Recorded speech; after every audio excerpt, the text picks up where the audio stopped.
So, on New Year's Day 2025, an Uber driver in Pacific Palisades allegedly lit a small fire on a hillside just after midnight. The fire department came out, checked it, figured it was handled. For 6 days, that fire sat underground, smoldering through the root systems beneath the dirt. Then the Santa Ana winds hit.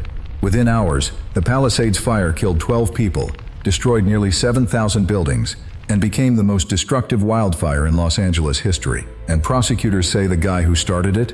He was mad he didn't get invited to a New Year's Eve party. The guy's name is Jonathan Rinderknecht, 29 years old, an Uber driver living in the Los Angeles area.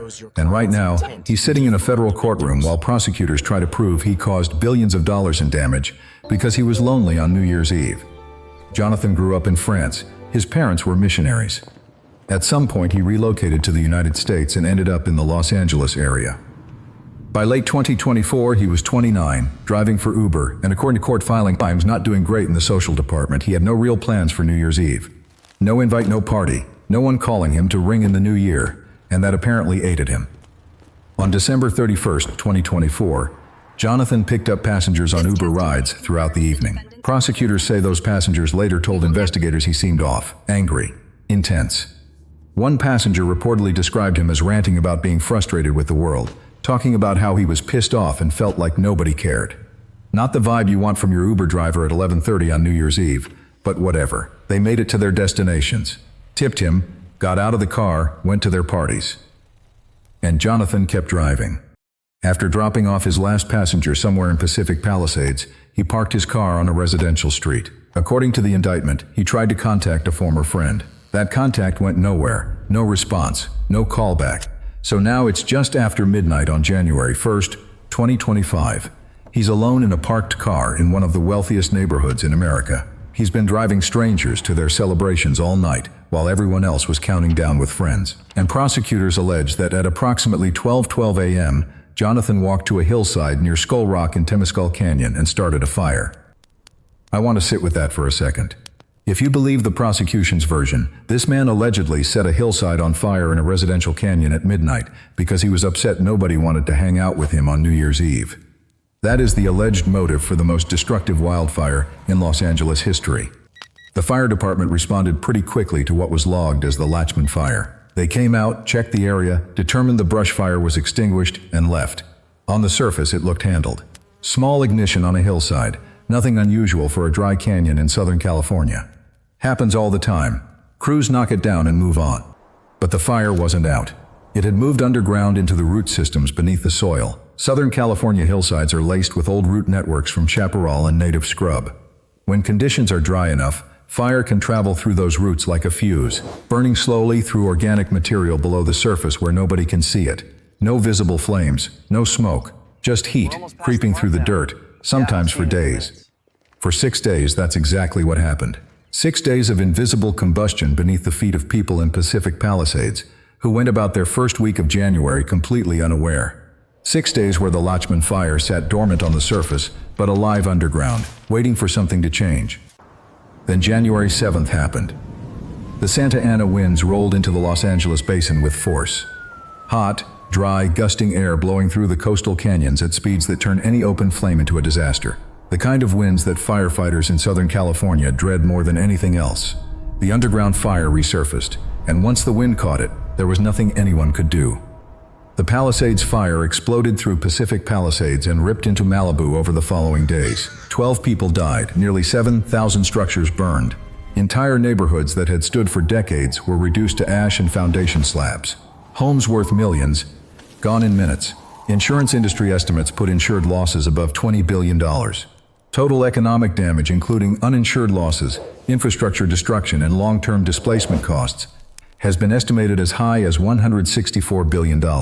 It became the most destructive wildfire in the history of Los Angeles, and it's not even close. Investigators started working backward from the burn pattern. The point of origin traced directly to that hillside near Skull Rock in Temescal Canyon, the same spot where the fire department had responded on New Year's morning. The fire that everyone assumed was handled turned out to be the seed of the entire catastrophe. Investigators confirmed the January 1st incident, the Lachman Fire, was not fully extinguished. It went underground and waited 6 days for the wind. So the question became simple. Who started the Lachman Fire? Federal investigators pulled cell phone records, surveillance footage, and Uber's internal ride logs.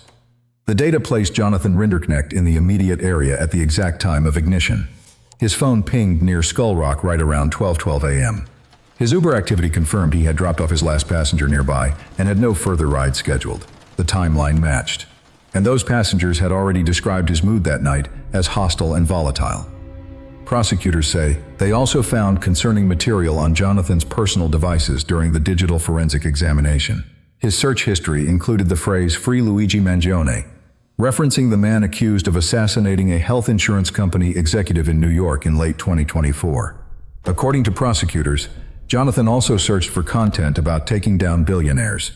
The portrait that emerged was someone deeply resentful of wealthy people, stewing in frustration and expressing that anger in increasingly alarming ways online. There was also an AI-generated image.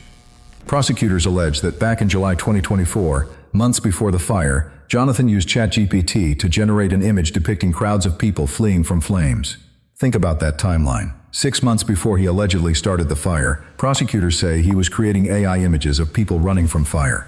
The judge later ruled that image inadmissible at trial, but the prosecution made sure jurors heard about it during opening arguments. And the family history didn't help Jonathan either. According to court filings, he had previously threatened to burn down his sister's home in Florida. He'd also allegedly threatened to shoot his brother-in-law. These weren't vague complaints from years ago.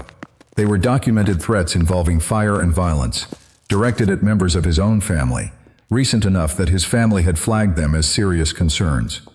For months after the Palisades Fire, Jonathan remained free while investigators built their case quietly. Federal agents were assembling evidence, interviewing witnesses, pulling digital records, and tracing the timeline piece by piece. They didn't want to move too early and risk losing the prosecution. If you've been watching this and want more crime breakdowns, hit subscribe. New stories every week. On October 7, 2025, federal agents arrested Jonathan Rinderknecht at his sister's house in Melbourne, Florida. The same sister whose home he had allegedly threatened to burn down. He was taken into custody without incident. No chase, no standoff, just a knock on the door and handcuffs.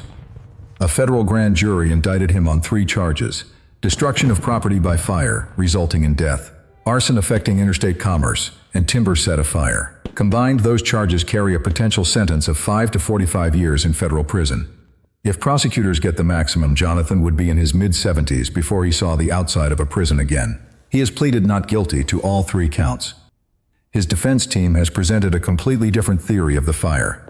They argue that a firework launched by someone else in the area that night is what caused the Lachman Fire, not anything Jonathan did. Defense attorneys have pointed out that it was New Year's Eve in Los Angeles, a night when illegal fireworks are going off in every direction across the city. Thousands of fireworks. Any one of them could have landed on that hillside. And they argue that pinning the fire on their client based on proximity and cell data alone is circumstantial. No eyewitness saw Jonathan light a fire. No accelerant linked to him was found at the scene. They maintain he didn't start anything. The trial began on June 10, 2026, in federal court before Judge Ann Huang. Prosecutors opened by walking jurors through the entire chain of events, from the Uber rides to the passenger testimony, to the cell tower data, to the search history, to the prior family threats. The prosecution's argument is that all of these current picture of a man who was angry at the world, resentful of the wealthy people around him, and acted on that anger at 12:12 in the morning on January 1st. The defense pushed back hard on every link in that chain. No direct evidence, no witness, no physical proof tying Jonathan to the ignition point. The fire department itself initially believed the Lachman Fire was out. Defense counsel told the jury that the prosecution was building a story around a lonely, frustrated young man who happened to be in the wrong neighborhood at the wrong time, and that frustration is not arson. This trial is happening right now. No verdict has been reached. Both sides are still presenting evidence and calling witnesses. But step back from the legal arguments for a second and think about what's left on the ground. 12 people are dead. Thousands of families lost their homes in Pacific Palisades and Malibu. Entire streets are just foundations and driveways now. The financial damage stretches into the hundreds of billions. Insurance companies are still processing claims over a year later. Rebuilding hasn't started for most of the destroyed properties. Some of those neighborhoods may never look the same again. And if the prosecution's version of events holds up, all of that traces back to one guy who was upset about spending New Year's Eve alone. An Uber driver who dropped off his last passenger couldn't reach a friend on the phone and allegedly walked up a hillside in Temescal Canyon and lit a fire at 12:12 in the morning because he was pissed off at the world. I keep coming back to the 6 days. 6 days that fire sat underground while everyone assumed it was handled. 6 days where the entire disaster was technically still preventable if the fire crew had detected the subsurface smoldering. If someone had gone back to recheck the site. If the root systems hadn't been dry enough to sustain combustion for nearly a week beneath the dirt. Any one of those things changes and maybe the Palisades fire never happens. Maybe 12 people are still alive. But none of those things changed. And the Santa Ana winds don't care about maybes. Jonathan Rinderknecht is 29 years old. If convicted on all counts, he faces up to 45 years in federal prison. The trial continues in a Los Angeles federal courtroom. The 12 people who died in the Palisades fire are not coming back regardless of what the jury decides. If you want more stories like this, they're on the channel.